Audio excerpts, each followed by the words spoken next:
ஒளிநாடாவில் அண்ணா திராவிட முன்னேற்ற கழகம் என்று சொல்லிக் கொண்டிருக்கிற ஒரு பிரிவை சேர்ந்த நாஞ்சில் சம்பத் என்பவர் எங்களுடைய மாநில தலைவர் அவர்களை தரக்குறைவாக பேசியிருக்கிறார்.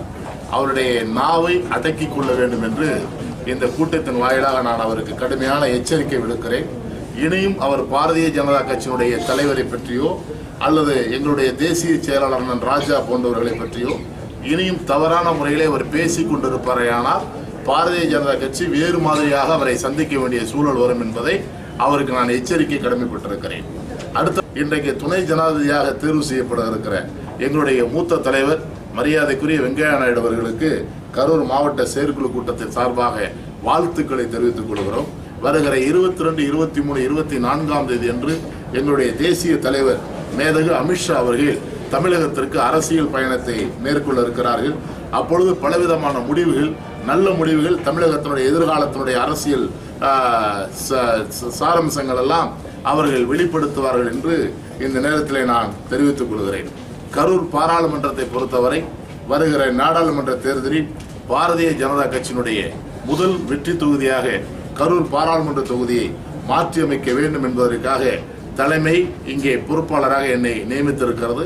அதற்கு தலைமை வைத்திருக்கிற நம்பிக்கையின் அடிப்படையில் குக்கிராமங்கள் எல்லாம் சென்று பாரதிய ஜனதா கட்சியினுடைய தாமரை கூட இல்லாத கிராமமே இல்லை என்கிற ஒரு நிலை ஏற்படுத்தப்படும். அண்ணா திராவிட முன்னேற்ற கழகம் பாரதிய ஜனதாவுக்கு இணக்கமாக இருக்கிறது. மத்திய அரசும் மாநில அரசும் இணைந்து பல திட்டங்களை செயல்படுத்திக் கொண்டிருக்கிறார்கள். மரியாதைக்குரிய எடப்பாடி அவருடைய தலைமையிலே ஆட்சி நல்ல முறையில் நடந்து கொண்டிருக்கிறது. நல்ல முறையில் நடக்கிறது என்று சொன்னால் மக்களுடைய தேவைகளை நிறைவேற்றி கொண்டிருக்கிறார்கள். ஆகவே மத்திய அரசு அவர்களுக்கு ஆதரவு எடுத்துக் கொண்டிருக்கிறது. 2019 எத்தனை தேர்தல் வந்தாலும் பாரதிய ஜனதா கட்சியை ஒட்டித்தான் மற்றவர்கள் பயணிக்க முடியும் ஒழிய பாரதிய ஜனதா கட்சி இனி எதிர்வரும் காலங்களில் தமிழகத்தில் இன்னொருவருக்கு பின்னால் போக வேண்டிய சூழ்நிலை ஏற்படாது. எங்களுடைய மாண்பு மத்திய அமைச்சர்கள் சொன்னதை போல கழகங்கள் இல்லா தமிழகம், கவலை இல்லா தமிழர்கள் என்று சொன்னார்கள். கழகங்கள் இல்லா தமிழகம் என்றால் கழகங்களை அழித்து விடுவது என்ற பொருள் அல்ல.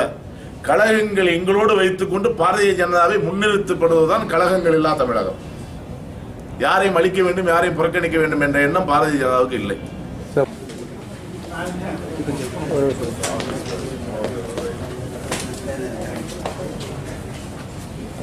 1510 பேர் வந்து கரூர் நகரத்தில் மட்டும் கூட்டிட்டு போயிருக்காங்க.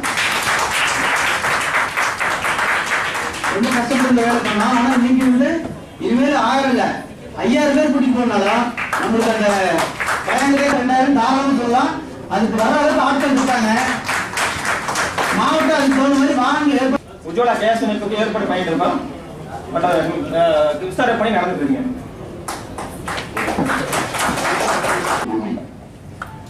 இந்த தொகுதியில நாம் திட்டமிட்டு செயல்பட்டோம் என்று சொன்னால்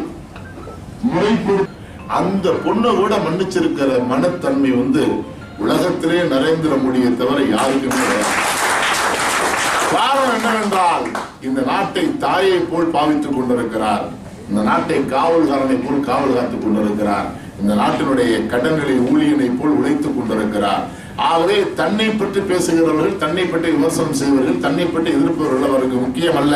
ஆனால் தேசத்தை பற்றி எவன் எதிர்த்தாலும், தேசத்தை எவன் குறிவைத்தாலும், தேசத்திற்கு எவன் தீங்கு விளைவித்தாலும் வேடிக்கை பார்த்துக் கொண்டிருக்காத நரேந்திர மோடி, வேடிக்கை பார்ப்பதற்கு இடம் கொடுக்காத பாரதிய ஜனதா கட்சி.